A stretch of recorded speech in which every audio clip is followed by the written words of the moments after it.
We all want our devices to get smaller. Computers have gone from the size of entire rooms to small enough to fit into our pockets.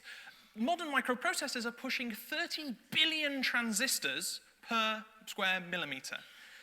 That's only a few tens of atoms each.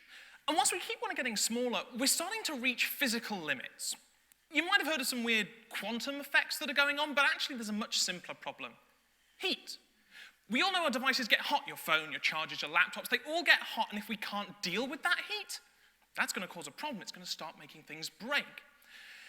Now, so far we've been able to deal with these problems, fans, heat sinks, but as we get smaller, we need to start getting cleverer. And that's the rub. As we need to start getting cleverer, first we've actually got to understand what's going on. We need a clear picture of what's happening to heat on the small scale. And that's where I come in. You see, our modern technologies and techniques, they don't actually work when we get down to such a small scale. So I'm working on helping to develop a new technique which we can actually use to look on this incredibly small scale.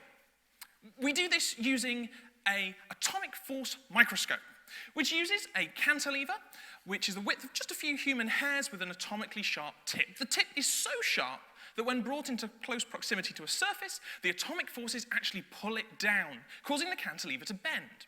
We're then able to fire a laser at the back of this cantilever, which means we can tell exactly how much it's bending. Then, as we pass it over the surface, it undulates on a scale smaller than even the width of light. And with a bit of computing power, we're able to turn this into a topographical image of our surface. My research, we changed this up a little bit. Rather than having the atomically sharp tip, we use a lump of palladium. We lose a little bit of resolution, but we're now able to pass a current through it. Doing this heats up the tip, and now when we put it down onto the surface, some of that heat flows into the surface, and exactly how much is dependent on the temperature of whatever it's touching. So again, using a little bit of computer wizardry, we're able to turn this into both a topographical and thermal image simultaneously, which shows us brand new details and gives us a much clearer picture than we've ever been able to see before. The possible applications for this are huge. The technology works, but there's more than a few little quirks that we're trying to work out. And the hope is that we'll be able to develop a technique that any research in the world, be it for pure research or industrial purposes, will be able to pick it up and use it to take a look at heat on the nanoscale.